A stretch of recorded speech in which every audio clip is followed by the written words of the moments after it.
Et nous voici toujours en direct de la ferme de demain avec Gilles qui est toujours fidèle au poste. Bonjour.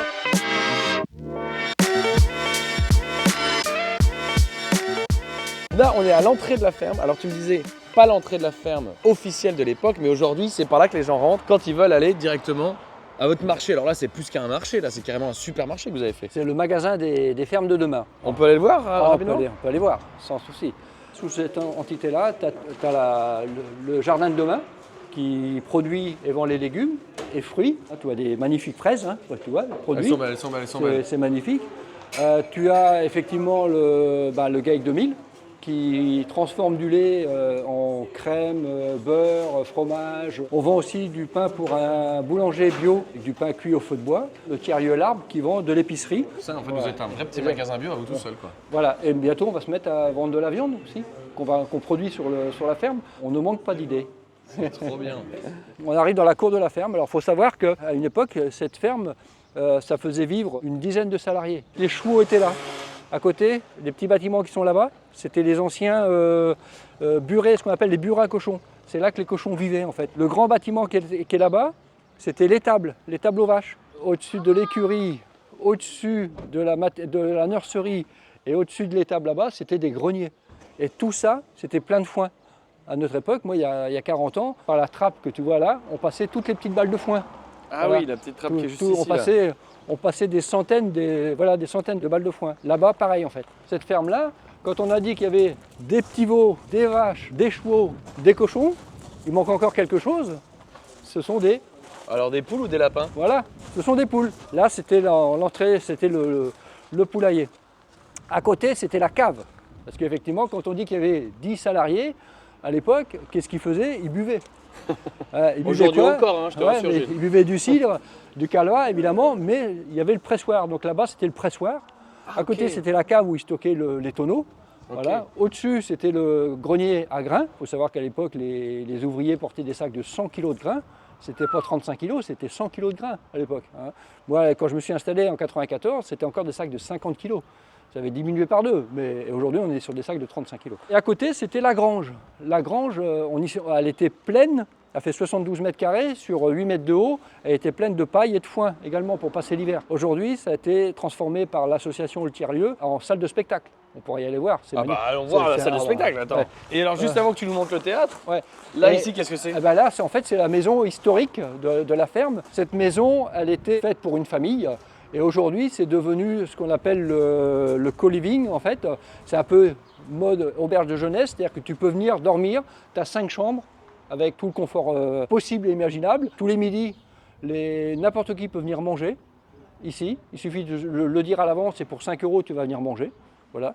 Et si tu es membre de l'association, c'est 3 €. Voilà, c'est vraiment pour faciliter les échanges et vivre ensemble en fait. Donc tu as une cuisine, tu as une salle à manger, tu as un salon, tu as une douche, des toilettes, voilà, le chauffage, etc. C'est vraiment un lieu de vie en fait. Tout le monde est le bienvenu. Et à l'arrière, du coup, on a un jardin qui, à la belle saison comme aujourd'hui, en fait, il peut y avoir des campeurs. Tu as des gens qui viennent en vélo, qui plantent la tente, qui sont la nuit, hop, ils repartent le lendemain. Voilà, ils ont accès à la salle de bain, etc. Mais toi, tu as grandi ici, toi? Ma chambre, elle était là. C'est laquelle, la petite fenêtre là? La petite fenêtre là. Excellent. Là, moi, je dormais là. Mon frère, comme c'était l'aîné, il dormait la grande chambre. Puis ma sœur, comme elle avait que 13 mois de plus que moi, elle dormait la petite chambre ici. La grande fenêtre là, évidemment, c'était la chambre de mes parents. Et la fenêtre du bout là-bas, c'était la chambre du grand-père. Voilà, c'est ça. Toute bonne ferme, puisqu'on disait il y avait une dizaine de salariés, il fallait qu'ils boivent, mais il fallait aussi les nourrir. Ah oui. Et pour les nourrir, on faisait du pain. Et pour faire du pain, il faut une boulangerie. Ouais. Et donc la boulangerie de la ferme, elle est là. Voilà. La farine, le blé, le moulin, ils faisaient le pain ici. Et en fait, après, ça nourrissait tout le monde. Aujourd'hui, cette boulangerie-là, c'est Oriane, ma fille, qui habite. Elle a été transformée en habitation. Et elle continue de vivre. Et cette boulangerie, c'est moi qui l'ai démontée, j'avais 12 ans. Puisque c'est un bâtiment qui ne servait plus à rien, ils voulaient en faire un gîte. Ça a été longtemps au gîte en fait. Donc j'ai démonté le four, etc. Sauf qu'aujourd'hui, je ne le ferai plus jamais. Voilà, j'ai fait du massacre quelque part. Aujourd'hui, avec tout l'écosystème qu'on a là, on referait une boulangerie ici. Sauf que c'est pas possible. Donc qu'est-ce qu'on a fait? On a fait un four à pain dans la cour. Ah ouais? Et je te ferai voir le four à pain. Attention à la marche, elle est haute du coup. Donc le four à pain il est là-bas. Régulièrement dans le courant de l'été, courant de l'année, on fait des guinguettes le mardi soir ou le vendredi. Un des artisans du Aurélien que tu vois passer. Salut Aurélien.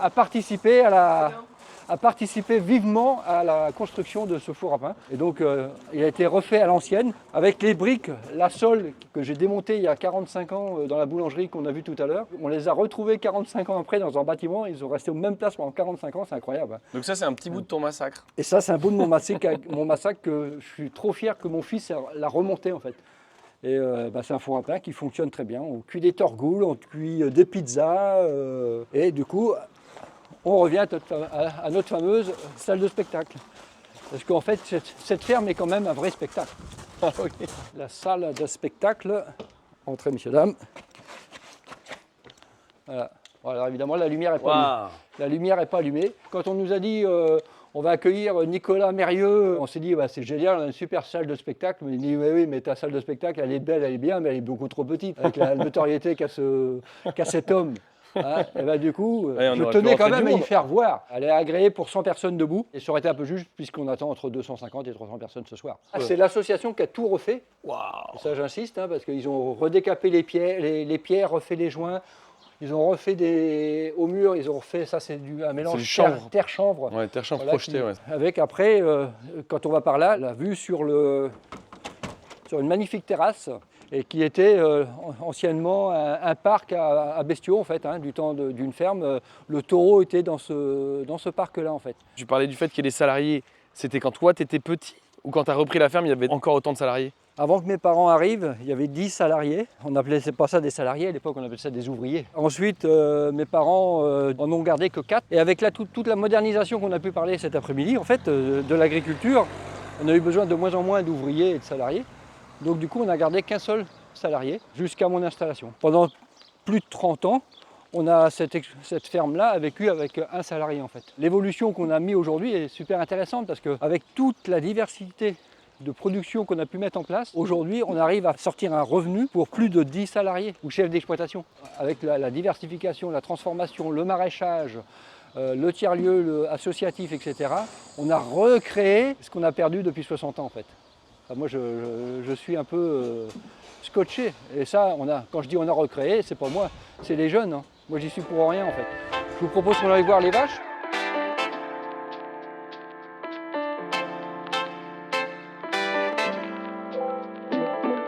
Comme on a dit cet après-midi, en fait, les vaches, le matin, elles sont à l'herbe. Chez nous, les vaches sont ce qu'on appelle en totale autonomie. La traite, c'est les 2 robots de traite qui sont là-bas. Ça, c'est le premier robot. Et en 2020, on a mis en place un deuxième robot. Parce que comme on l'a dit, on est passé de 60 vaches à 110 vaches. Et donc, les vaches, elles sont en traite robotisée, libre-service. C'est-à-dire qu'elles n'ont aucune contrainte. Elles poussent les barrières toutes seules, les portes toutes seules. Elles rentrent comme elles veulent. Et elles se font traire si elles ont besoin de se faire traire. Si elles n'ont pas besoin, elles sont relâchées. Chaque vache a un collier. Et avec ce collier, il y a un répondeur. Ça permet de savoir, le robot il sait s'il doit la traire ou pas et ça permet d'enregistrer toutes les informations relatives à l'activité de la vache et voilà. Donc sa production, sa qualité du lait, savoir si elle se déplace bien, si elle est en chaleur, etc. Enfin, voilà. Là il y a une vache qui est en train de se faire traire, oui. On pourrait peut-être le voir, comment ça fonctionne? On peut y aller, on va aller de l'autre côté. Ouais. On y va maintenant. Ouais. Ouais, on y va. Allez. Ouais. Si on marche assez vite, je vais même t'en faire voir 2. Ah. Une traite avec une traite robotisée et l'autre traite avec ses veaux. Ah ouais? Ah bah ouais. Là c'est l'heure de la tétée pour les 2 pépères. On va aller les découvrir tout de suite. Là on traverse la laiterie, on traverse le local technique. Et quand on est dans le bâtiment, on a la première traite naturelle. Voilà les deux petits veaux. C'est des croisés Angus en fait. La vache se fait traire le soir par ces 2 petits veaux là. Et le matin on leur met une autre vache. Ah ouais, elle change de vache? Ouais. Bah, c'est des veaux aujourd'hui qui boivent à peu près 20 litres de lait par jour. Alors, je sais pas si tu vois, 20 litres de lait, c'est un gros bidon. Hein. Et le deuxième truc, c'est la traite robotisée. La vache rentre toute seule dans le robot. Grâce à son collier, elle est identifiée. Et le robot, du coup, il sait s'il doit la traire ou pas. Si elle est bonne à traire, en fait, il va la laver, il va la brancher, il va la traire quartier par quartier. En même temps que la vache est traite, le lait est analysé. En termes de cellules, comme on a dit, donc qualité du lait, en termes de matière grasse et de matière protéique. Une fois que le lait et le quartier est fini de traire, il va la débrancher. Une fois qu'elle est débranchée, il va pulvériser un produit pour protéger le sphincter des trayons. Le bras va s'en aller, les portes vont s'ouvrir, la vache va sortir. et une autre va prendre sa place. Et elle va où après une fois qu'elle est là? Ah bah, elle va venir avec nous, elle va sortir dehors, elle va aller ouais par là. Le circuit c'est ça en fait, elle sort par ici, voilà, hop, Et boum, elle part. Ok. et voilà. Et une fois elle sort, une fois qu'elle sort, elle s'en va en pâture. Et attends, et ça c'est incroyable aussi. Ça c'est ce qu'on appelle un racleur. Et ça permet de nettoyer le sol 7 fois par jour. Donc en fait, il emmène tout dans une grande fosse. Une fois qu'il arrive au bout, il revient tout seul. La fosse à lisière, elle fait 1300 mètres cubes. Elle est vidée à peu près 2 fois et demi par an. On se sert de cet engrais naturel pour amender nos prairies, nos luzernes, nos maïs. Donc après, les vaches, tu vois, en système hivernal ou même maintenant, en fait, chez nous, elles sont libres de faire ce qu'elles veulent en fait. C'est-à-dire que là, elles vont manger, elles vont se faire traire quand elles veulent. Elles vont dehors quand elles veulent, elles vont se coucher dans les logettes paillées et elles peuvent aller aussi dans l'autre bâtiment sur une aire paillée sans logette en fait. On essaye qu'elles soient dans tout. Ah, les gentilles, elles sont gentilles, elles veulent te faire. Ah là, oui. Elles font même des bisous alors les vaches. Ouais. Ah, c'est dommage qu'elle ne l'ait pas refait, j'aurais bien aimé. Là, moi j'aimerais bien voir la fin. Voilà, ça y est, là il a fini. Alors comment ça se passe? Toc. Ah ouais, il s'est enlevé tout seul le truc. Ah oui, on a vu, ça lui a fait un petit pch, pch. Là, ça se fait nettoyer là-bas. Hein. Ouais, voilà. Systématiquement, après chaque traite, c'est désinfecté à la vapeur, donc à plus de 100 degrés. Donc la vache, toi, elle est partie. Sa copine est arrivée. Hop. Voilà. Ah, Alors va pas avoir le droit, voilà. elle Celle-là, elle n'a pas le droit de se faire traire parce qu'elle a été traite il y a trop peu de temps. Ah Voilà. ouais. Donc c'est ce qu'on appelle des reflux. Voilà. Mais non. Et ouais. Ah, elle doit être déçue là. Et sa copine derrière, on va voir si elle est traite ou pas. Mais Alors voilà. Ah là, le robot arrive, incroyable. Voilà. Donc là, il va commencer par la laver. Alors le lavage a deux fonctions. Évidemment, le laver Ouais. et en même temps stimuler la vache à produire son hormone qui permet l'excrétion du lait, qui s'appelle l'ocytocine. Et voilà, tu vois, hop, il a chopé le Elle passe crayon. le petit rouleau sur le pied quoi. Voilà, c'est ça. On ne le voit pas à l'œil nu, mais le lait commence à descendre et à se remplir. Et avec le laser, Ah ouais, il y a les lasers et tout, c'est une dinguerie. Wow. Incroyable. alors, quand il n'arrive pas, voilà, il s'y reprend plusieurs fois. Boum. C'est dingue. Et là, ah, il vise bien. Ah, il l'a raté encore. Ouais. Boum. Voilà, c'est bon. Là, elle se fait traire. Pendant ce temps-là, elle mange sa petite ration. Voilà, pendant ce temps-là, elle mange ses céréales. Et elle reste là parce qu'elle se dit, bah non, moi j'ai pas eu le temps de me faire traire. C'est ça. Et donc là, si on suit le trajet des vaches, Hop. on ressort là-bas. Salut les beautés. Ah, tu t'es Allez. fait nettoyer les patins là. Ouais, mais vas-y, passe. Je vais me faire nettoyer les Non, patins non, aussi. vas-y. Oh là là. Oh là là. Allez. Allez là, ouais, elle fait nettoyer les patins. En fait, on est dans le circuit des vaches. Les vaches, une fois qu'elles sont traites, elles passent par ce couloir. En fait, elles vont librement et sans contrainte, pratiquement, pour aller à l'herbe ou pas. En fait, elles font ce qu'elles veulent chez nous. En fait, c'est ça qui est assez top, c'est que c'est elles qui décident de l'endroit où elles veulent aller. En fait, ça va aller là? Ah ouais, donc là on voit bien le robot qui pousse tout là. Voilà. Ouais, ça. Regarde ça.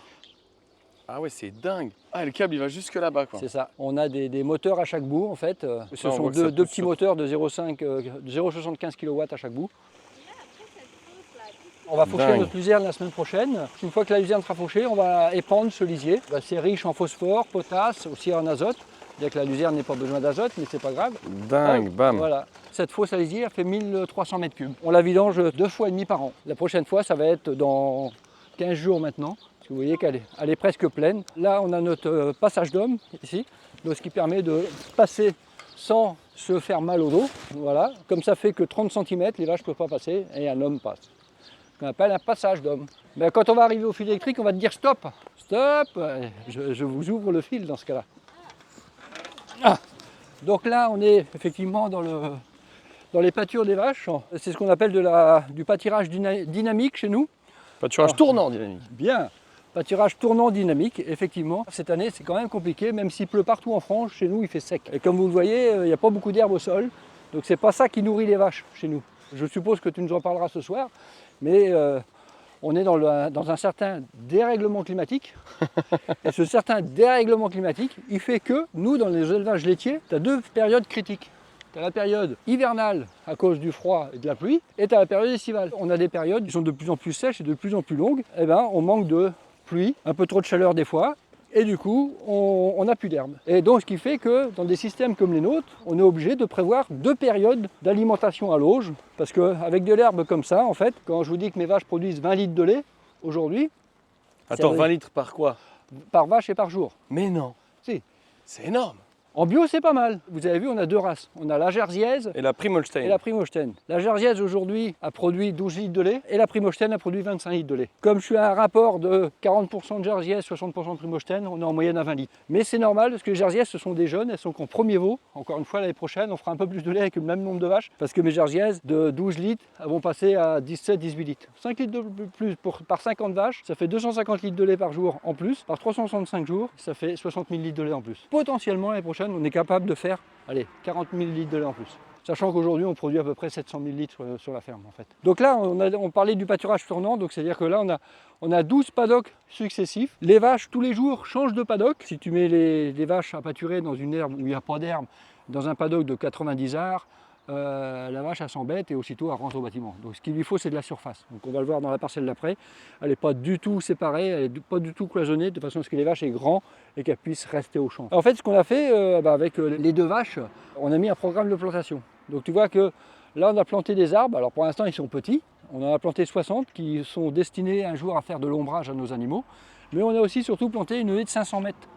500 mètres qui a déjà bien poussé depuis 2021, on l'a planté cette haie là.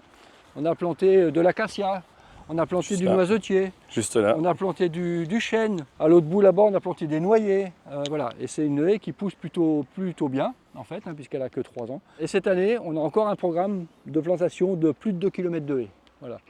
C'est pas pour rien que l'association Le Tiers-Lieu a appelé l'association l'Arbre. Pour moi et pour mes enfants et leurs amis, enfin tous les gens qui adhèrent à l'association, l'arbre c'est du vivant en fait. C'est pas n'importe quoi. Quand on parle d'un arbre, c'est un être vivant. Tous les ans il pousse, il vieillit, il grandit, il abrite des hôtes, les oiseaux, les insectes, etc. Il contribue à améliorer la biodiversité qu'on peut avoir sur une exploitation comme la nôtre. Du temps de mon père, c'était du blé, un hélicoptère qui venait traiter le champ de blé. Tu vois le changement un peu où on en est aujourd'hui. C'est énorme, c'est énorme. Et alors, pourquoi avoir fait ce choix de race Prime Holstein, Jersiaise? T'en poses des bonnes questions, toi. J'essaye. Ah ouais. Un jour, comme je t'ai dit, chez nous, on est toujours parti en vacances. Donc je suis parti en vacances il y a 3 ans et j'ai vu un élevage de Jersiaises. Et la Jersiaise est tellement attachante que j'en suis tombé amoureux. Je te l'ai dit, je suis un éleveur et je suis tombé amoureux de la Jersiaise. À côté de ça, on avait Inès qui voulait transformer du lait. Je me suis dit, transformer du lait de Prime Holstein, c'est bien, mais la crème, par exemple, tu auras un mauvais rendement, du beurre, tu auras un mauvais rendement. Donc, ce serait bien d'intégrer une nouvelle race. Et donc, la Jersiaise s'est imposée à nous. Alors pourquoi je l'ai fait aussi moi? C'est parce que demain, dans le cadre d'une transmission d'exploitation, changer de race ou apporter une race supplémentaire dans une ferme, c'est un dossier à risque sanitaire, à risque économique. Ça ne se fait pas n'importe comment. Je disais tout à l'heure qu'en agricole, il faut oser. J'ose et j'assume surtout. Mais je ne le fais pas n'importe comment. Même en intégrant des vaches jersiaises dans mon système, je continue à produire du lait. Et du coup, la Jersiaise, pourquoi? Parce qu'elle est attachante, parce qu'elle a fait un lait de bonne qualité, je vais vous ouvrir le fil, et surtout, c'est un petit gabarit. Et le fait, Pardon. ça marche, allez-y. Une Prime Holstein, ça fait 650-700 kg. Une Jersiaise, ça fait 400-420 kg. Presque 2 fois moins. Donc les avantages, c'est qu'on pourra la sortir plus vite au printemps et la sortir plus longtemps à l'automne. Quand on a dit qu'on avait un dérèglement climatique, l'objectif de tout éleveur laitier aujourd'hui qui fait du pâturage doit être d'allonger sa période de pâturage. Donc on a dit tout à l'heure que chez les deux vaches, c'était minimum 210 jours. Nous, on est plutôt à 270 jours aujourd'hui. Voilà. Et je voudrais encore l'allonger. Mais je ne peux pas le faire avec mes Prime Holstein, je pourrais le faire avec des Jersiaises. Donc du coup, grâce au robot, et à mon système que j'ai mis en place, l'hiver, je peux dire, mes Prime Holstein, vous restez dans le bâtiment encore pendant un mois et demi, mais mes Jersiaises, vous allez pâturer. Donc cette année, j'ai sorti mes Jersiaises au 20 janvier, malgré un hiver humide. On a été obligé de les rentrer un petit peu début mars, et après, les noirs ne sont sortis que vers le 20 mars, tu vois. Donc les Jersiaises ont gagné 2 mois de pâturage au printemps. Et je t'explique pas, elles ont gagné aussi 1 mois à la sortie. Donc si ça se trouve, les Jersiaises, on va les rentrer que vers le 15 décembre ou à Noël, alors que les Prime Holstein seront rentrés au 1er ou au 15 novembre. Parce qu'elles sont plus fragiles? Non, parce qu'elles sont moins lourdes. Ah, c'est juste une question de poids dans le sol en fait. Ah bah oui, parce que si tu mets des animaux à l'herbe et qu'elles matraquent ton sol, au printemps, tu es sûr, et l'été prochain, tu es sûr de ne pas avoir d'herbe. En fait, c'est un problème de portance, de portance des sols. Et donc du coup, bah voilà, l'intérêt d'avoir des animaux de faible poids, ça va nous permettre d'allonger effectivement les périodes de pâturage. Et c'est un autre intérêt aussi, c'est que la Jersiaise, elle se déplace beaucoup plus agilement et rapidement. En fait. Ouais. Donc là, déjà par rapport à la ferme, on est à 800 mètres. Tu as une route, l'objectif c'est de venir les faire pâturer là.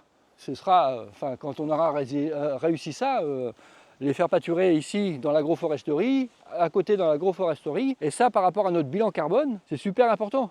qu'aujourd'hui, j'ai un bilan carbone. On a fait un cap 2ER, j'en ai fait 2 déjà, pour voir l'évolution. Dans notre dernier cap 2ER, j'ai une production de carbone de 0,79 grammes par kilo de lait produit. Voilà, ce qui est bien, mais ce qui n'est pas top. Je peux encore améliorer les choses en faisant pâturer mes animaux un peu plus. Et le jour où j'arriverai à mettre mes animaux à pâturer ici, de 0,79, on l'a calculé, on arrivera à 0,52. Et en termes de performance environnementale, c'est magnifique. Tu nous expliquais à l'instant que tu allais pouvoir diminuer tes émissions de CO2 par litre de lait produit grâce à l'agroforesterie. Est-ce que tu peux nous expliquer pourquoi? On regarde le stockage du carbone.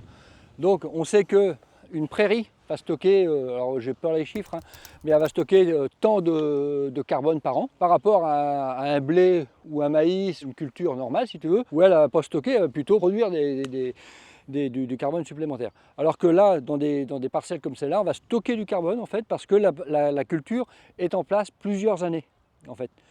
Donc ce qui est vrai pour la culture, ce qui est encore plus vrai pour les arbres, pour des jeunes arbres. Parce que des jeunes arbres, ils partent d'un bilan carbone de 0, et plus ils grandissent, plus ils stockent. Un vieil arbre qui est arrivé à maturité, il a stocké son carbone, mais il n'en capte pas plus. Le bilan carbone, il est surtout positif avec des jeunes plantations. Là, on est sur une parcelle de 14 hectares sur laquelle on a planté 400 arbres. On a planté une ligne d'arbres tous les 25 mètres avec un arbre tous les 10 mètres sur la ligne. Pourquoi tous les 25 mètres? Parce qu'en fait, on a calculé notre interligne de façon à ce qu'on puisse travailler le sol avec nos outils dans un multiple de 3, puisque nos outils, c'est 3, 6, 12. Donc si on prend 12 mètres, notre outil plus large, on fait un aller-retour, on a fait la bande. Et ça permet de garder 1 mètre sur la bande de plantation des arbres, comme on le voit ici en fait. Dans cette prairie-là, en fait, aujourd'hui, on a planté 400 arbres qui sont normalement avec des essences pour faire du bois d'œuvre. Alors c'est quoi du bois d'œuvre? C'est des arbres qui vont vieillir pendant 180, 100 ans et que mes arrière-petits-enfants pourront exploiter un jour peut-être. Ces arbres-là, aujourd'hui, espacés de 10 mètres et dans un champ qui a une destination demain à être pâturé par mes vaches laitières, je considère qu'on n'est pas assez dense entre chaque arbre. Donc cet hiver, on va replanter entre chaque arbre. Mais pas sur toutes les lignes, on va replanter une ligne sur 2. Ce qui fait qu'on va replanter 2 km d'arbres. C'est quand même pas mal. C'est clair. Donc là, dans cette belle luzerne qui a été fauchée il y a maintenant 35 jours, on va pouvoir la récolter dans une quinzaine de jours. Je regarde justement par rapport au stade. On est au stade bourgeonnement. Ouais. Voilà. Donc ça veut dire qu'elle est au stade optimum de son rapport qualité-volume en fait. D'accord. Et alors, on n'y est pas encore sur toutes les plantes, mais il faut vraiment se poser la question de la récolter dans les 10 jours qui viennent. Mais normalement, une luzerne comme ça, elle devrait être haute comme ça. Si tu l'avais pas fauché il y a 30 jours? Non. Aujourd'hui, fauchée il y a 30 jours, récoltée 40 jours plus tard, elle devrait être haute comme ça. Ça pousse si vite. Une luzerne, quand elle est bien arrosée, elle pousse en moyenne de 2 à 3 cm par jour. C'est énorme.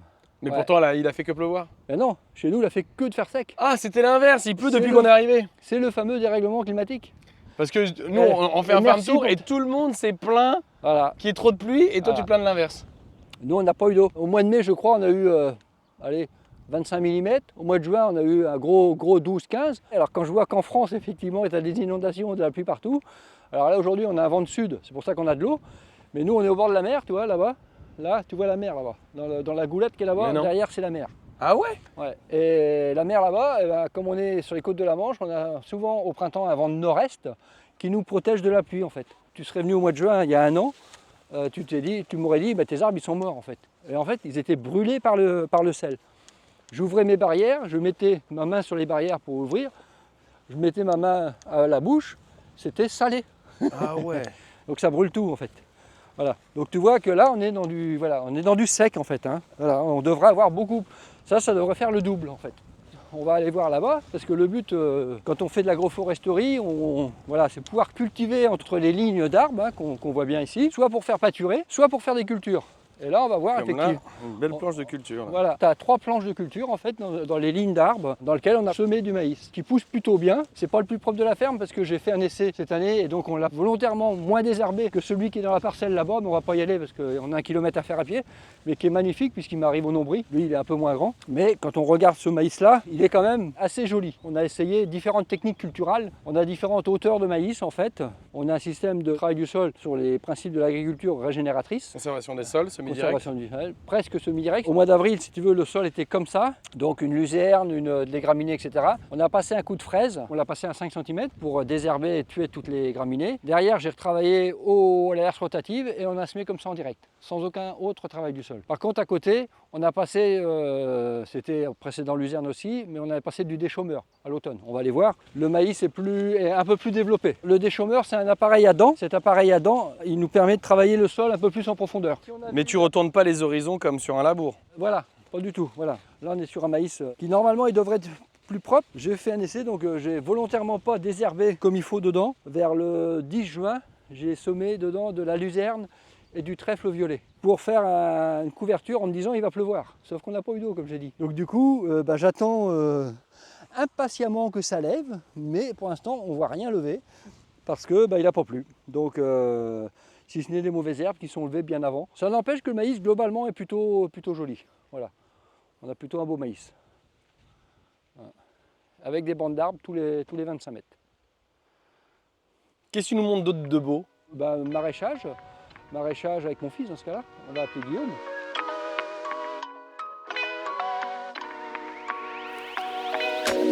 Et alors là, Gilles, on a surtout parlé des laitières, mais une autre activité sur la ferme qu'on a vue au tout début de la vidéo quand on allait dans le marché de producteurs, c'est le maraîchage. Et là, effectivement, on a été rejoint par Guillaume, qui est donc ton fils, qui a repris cette activité, sachant que Guillaume, j'ai ouï dire à l'oreille que bientôt c'est toi qui vas faire les laitières aussi. J'ai pas repris, j'ai créé cette activité en 2017 et maintenant on est 4 et effectivement on est dans une phase, après 8 ans de maraîchage pour moi, de transmission. Et donc c'est que des non issus du milieu agricole mais qui ont complètement les épaules pour poursuivre cette belle aventure du jardin de demain, qui vont prendre les rênes de cette ferme qui fait 3 hectares et demi en gros. Et puis moi je suis déjà à 100% sur le maraîchage, donc il va falloir que je quitte complètement le maraîchage pour reprendre la ferme laitière à côté avec ma femme du coup, qui fait de la transfolée aussi. Donc, mais ça c'est à échéance, disons 3 ans maintenant. C'est pas trop dur d'avoir créé tout ça en si peu de temps et de se lancer dans une autre activité, même si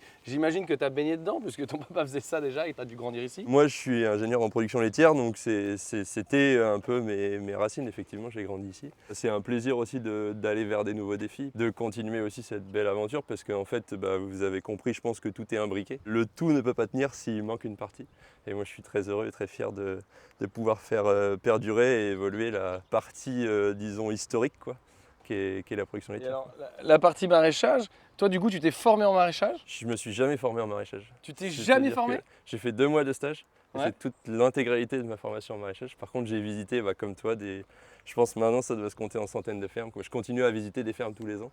Ouais. Et ça pour moi c'est super important, et donc je me suis disons nourri de tout ce que j'ai vu et puis j'ai gardé ce qui me paraissait pertinent et puis j'ai inventé le reste. Et là vous arrivez à un moment où le jardin je pense jamais été aussi beau, on est au top de notre art. Ouais, en vrai c'est génial, il y a plein de clients, il y a plein de légumes, tout le monde est heureux de vivre ensemble et de travailler ici, enfin vraiment c'est un plaisir. Et moi il y a un autre plaisir que j'ai, et on va avancer encore plus loin pour le voir de plus près. Alors déjà je me fais un plaisir, je peux goûter une tomate cerise? Vas-y, vas-y. Ça a déjà été cueilli aujourd'hui. Ça a été cueilli, mais regarde, il y en a quelques-unes. C'est les premières de l'année, donc c'est un plaisir. C'est très très bon. Ça c'est la variété Capriccio, et dans nos terres c'est vraiment la meilleure. L'année dernière elle était en rupture de stock, on était malheureux. Et les clients aussi parce qu'ils la reconnaissent. L'autre truc que je voulais montrer qui est là, moi me fait très plaisir, et c'est hallucinant que tu aies pensé à faire ça du coup il y a bien longtemps, à moins que je me trompe, mais vous avez planté des centaines d'arbres fruitiers ici. Ouais, il y en a, je pense peut-être maintenant 850. Ah ouais. On a démarré par 200 avant même de m'installer en maraîchage, donc c'était en février 2017. Et c'était ceux qu'on a devant nous là, donc les nains, qui sont eux complètement adultes. C'est des porte-greffes type M9 . Ouais. Et ceux-là, ils produisent depuis un bout de temps, parce que plus l'arbre il est nain, plus il produit vite. Et donc voilà, on vit avec eux avec joie depuis 8 ans. Et puis après on en a replanté 100, 150 par an. Et donc maintenant il y a un peu de tout. En face là il y a des cerisiers, ici il y a des pommiers qui servent plutôt de perchoir pour les oiseaux, parce qu'on s'est rendu compte que 24 mètres entre chaque ligne d'arbre c'était un peu trop. Donc du coup en mettant un au milieu tous les 10 mètres, ça permet que vraiment les passereaux puissent se poser et puis aller spotter ce qu'ils ont besoin d'aller manger, et donc idéalement la pyrrhide et aller la manger Okay. Et donc du coup on a comme ça diversifié. Nous c'est la première année là où on récolte des cerises, ça fait 4 ans que c'est planté. Et pas de problème de Drosophile Suzuki? Non, nous on est encore préservé de ça là, Tant mieux. dans le nord de la France. Ouais. Et puis on est à 1,5 km de la mer, donc peut-être ça aide aussi, il y a tout le temps de l'air, quoi. Et alors, petite question aussi fruitier. Là, c'est greffé sur M9. Est-ce que tu te traites en préventif? Est-ce que tu irrigues? Parce que je sais que sur les porte-greffes nanifiants, les racines sont courtes, souvent on arrose. Qu'est-ce que tu fais toi? Ni l'un ni l'autre. C'est vrai? Bon, on est en Normandie, alors normalement il pleut. Cette année, on est les seuls de la France à ne pas avoir eu d'eau depuis un mois. Puis quand vous arrivez, il se met à pleuvoir un peu. On a pris 5 mm là, peut-être à peu près aujourd'hui, mais c'était pour fêter votre arrivée. En fait, normalement, il pleut de manière régulière toute l'année ici. Donc on n'a pas besoin d'irriguer, ça c'est une chance clairement. En tout cas, pas besoin d'irriguer les arbres, ça c'est sûr.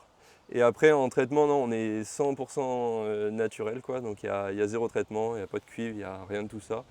Après, du coup, comment on le gère? On le gère par l'agroécologie, quoi, les caractéristiques des plantes et comment on les agence entre elles. Et là, en l'occurrence, tu vois qu'il y a des haies fruitières, mais qui sont vachement espacées de celles d'après. Donc c'est très aéré. Donc déjà, quand tu aères beaucoup et que les arbres ne sont pas les uns sur les autres, tu te retrouves avec moins de maladies cryptogamiques, moins de champignons. Puis après, par exemple, pour la mouche, le carpocaps là, de la pomme, on a mis plein de nichoirs à mésanges et une densité très importante qui fait que en fait, il y a une telle population de couples de mésanges qui vont manger le carpo là, pendant la nidification que ça arrive à tenir la population super basse et on n'a pas de problème, quoi.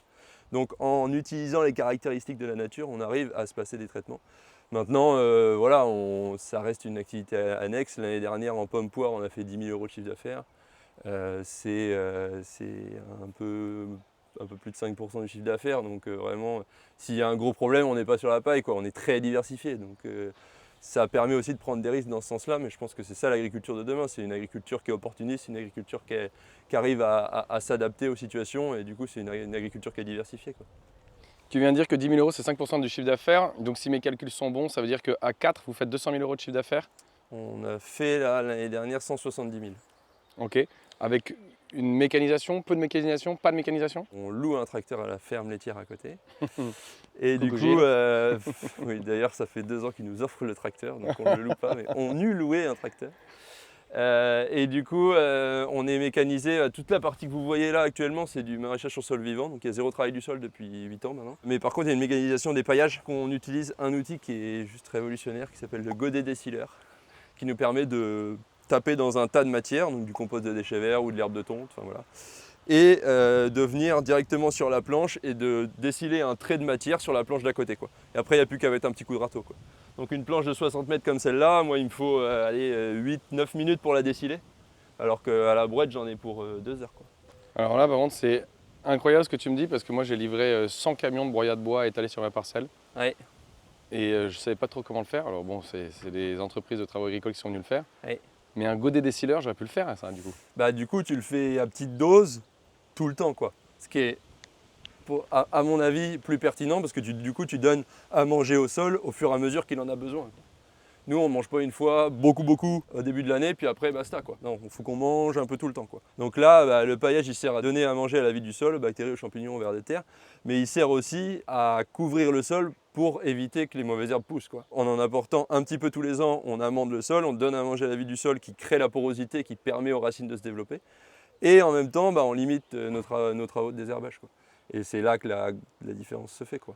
C'est qu'on passe très peu de temps. Nous, en saison, c'est peut-être 5% de notre temps qui sert à désherber. Dans des fermes maraîchères bio classiques, c'est entre 50 et 60% du temps, quoi. Donc les mecs, ils n'en peuvent plus de désherber à la fin de l'année. Alors que nous, la fin de la saison, c'est là où on est le plus en bonne santé parce que physiquement, on est OK. Et comme on diversifie vachement nos activités, on souffre beaucoup moins qu'un maraîcher classique qui va abîmer toute la journée, quoi. Et une chose dont on n'a pas parlé, ni avec toi d'ailleurs Gilles, ni avec toi, c'est que vous fonctionnez en GAEC ici. C'est intéressant ça. Ce qui est intéressant, je trouve, là, sur ta vidéo qui mélange les deux fermes, alors que c'est deux fermes distinctes, il y a des choses que tu peux mélanger, des choses moins, quoi. On n'a pas les mêmes enjeux, il n'y a pas les mêmes investissements, il n'y a pas le même type de travail, quoi. J'entends par là que nous, on a un travail beaucoup plus manuel que sur la ferme laitière. Il n'y a pas les mêmes responsabilités et donc du coup, c'était cohérent que de créer et de garder deux fermes distinctes. Et quand moi, je vais partir de cette ferme, je vais partir de cette ferme. Mais elle va continuer à vivre, quoi. Et elle vit avec ses enjeux et on s'aide quand il y a besoin, on se file les coups de main. Quand il y a besoin d'aller couvrir le silo, tout le monde s'y met et puis ça va vite, quoi. Mais par contre, ça reste 2 entreprises différentes. Et de ce côté-là de la route, c'est moi qui prends les décisions. Et de l'autre côté, c'est papa, quoi. Notre mode de comptage, c'est qu'on peut compter les uns sur les autres au moment où on en a besoin. Et en fait, je crois que c'est ça. Comme dit Guillaume, voilà, il utilise le matériel de la ferme, ça l'aide. On sait que c'est un des facteurs de réussite, si tu veux. Le fait qu'on est effectivement lié père-fils, c'est encore plus facile. Des fois, c'est plus compliqué. Quand il a envie de m'envoyer en pâture, il m'envoie en pâture, et moi aussi. Mais bon, voilà. On sait qu'il y a toujours un retour en arrière parce qu'on est unis par le sang et par l'amour de. Et quand on rentre à la maison, on se familial. dit ce qu'on avait à se dire, et puis c'est reparti, Et quoi. voilà, Y a pas de problème. C'est souvent le problème justement dans les GAEC père-fils, c'est l'entente. Et nous, en fait, on a 2 GAEC différents, on est ensemble, on sait qu'on peut compter les uns sur les autres. On a fait du foin en petite balle là, il y a 15 jours là. Allô Guillaume, vous êtes prêt? Il est 5h30, on va charrier les petites balles. Ils étaient 8, on a fait une photo, c'est magnifique. En 3/4 d'heure, le champ était ramassé et puis le foin est sous le bâtiment, tu vois. Et on a passé un bon moment. Et on a passé un super moment. Voilà. Alors qu'à 2, t'es dans la douleur. Ah, l'union fait la force. Hein. Complètement. Mais il faut que ce soit bien organisé parce que ça peut être aussi un sacré bazar. Eux, ils sont rigoureux. Moi, j'essaye de l'être aussi, un peu. C'est ce qui fait que ça marche, si tu veux. On se respecte les uns les autres, en fait. Voilà. Mais toujours dans la bonne humeur aussi. Et ça, c'est super important. Eh ben, merci beaucoup pour vos témoignages. Vraiment, j'ai passé un super moment. J'ai envie de rester avec vous. J'aimerais que la vidéo dure 6 heures. Le problème, c'est que j'ai un spectacle à faire ce soir. Ouais. J'en profite de vous tenir parce qu'à la fin de la vidéo, je pose toujours 2 questions. Alors, toi, ça va être difficile de répondre parce qu'on a vraiment pas passé beaucoup de temps ensemble dans la vidéo, mais tu peux quand même choisir un thème. Hein. S'il y a un sujet que vous auriez aimé qu'on aborde ensemble pendant la vidéo et qu'on n'a pas fait. Il y a plein de sujets, moi je suis un grand bavard. On reviendra. Ouais, reviens, ça c'est clair. Peut-être comment on fait pour changer d'échelle et qu'il y ait plus de gens qui aient envie de manger fermier, quoi. Fermier et bio, Ça, bien entendu. C'est vraiment un conseil qu'on veut tous et toutes. Vas-y, let's go, Guillaume. Il faut créer une ambiance, il faut que les gens ils aient envie de venir ici, il faut qu'ils se sentent comme en famille, quoi. Et ici, c'est ce qui se passe. Et puis, il faut prendre du temps pour les gens, il faut prendre du temps pour les écouter, il faut prendre du temps pour les remercier à chaque fois qu'ils viennent là. Parce que eux, quand ils viennent acheter les légumes, nous, ça se termine, mais pour eux, ça commence, quoi. C'est du boulot. Donc, il faut reconnaître aussi cet engagement-là et puis être à la hauteur et être à l'écoute, quoi. Ça fonctionne et ici, les gens, ils se bousculent pour venir. Et c'est un problème même parce que du coup, on n'aime pas quand les gens se bousculent. Donc, il faut qu'on essaie de trouver des équilibres pour que ça se passe bien. Mais en tout cas, il faut faire de manger bio, local, fermier et de saison, un truc sexy, quoi. Donc on essaye. Guillaume, je ne sais pas si on te le dit souvent, mais tu as une bonne humeur qui est communicative, c'est impressionnant. Chouette. Non mais vraiment, je ressens ton énergie là, alors que ça fait que 15 minutes qu'on est ensemble, je te kiffe. Cool, chouette. Je pense que je peux retourner le compliment, là. Arrête. Faudra qu'on revienne Nawel faire une vidéo sur Guillaume, hein. Ça C'est sera sûr. génial. Et alors, un sujet qu'on n'a pas abordé, Gilles. Alors qu'on n'a pas abordé effectivement, qui n'était pas forcément un sujet prioritaire chez moi, mais c'est la dépendance à l'énergie en fait. Quelque ça, part. très bon sujet également. Et ouais. Alors dépendance à l'énergie, l'énergie fossile effectivement, à travers le gasoil. Et quand on a parlé d'agriculture génératrice, moins de labour, etc. Voilà, derrière ça, il y a ça, moins d'énergie fossile. Et aussi, on l'a évoqué, mais en 2 mots tout à l'heure, c'est le captage de l'énergie solaire en fait qu'on va mettre en place. L'idée, c'est d'être moins dépendant énergiquement vis-à-vis de la société, vis-à-vis de la planète, etc. Donc, on s'est posé la question du tracker solaire, on s'est posé la question de l'éolienne. On est plutôt parti sur le soleil parce qu'on est en Normandie qui fait de plus en plus chaud et de plus en plus d'ensoleillement et avec le dérèglement climatique.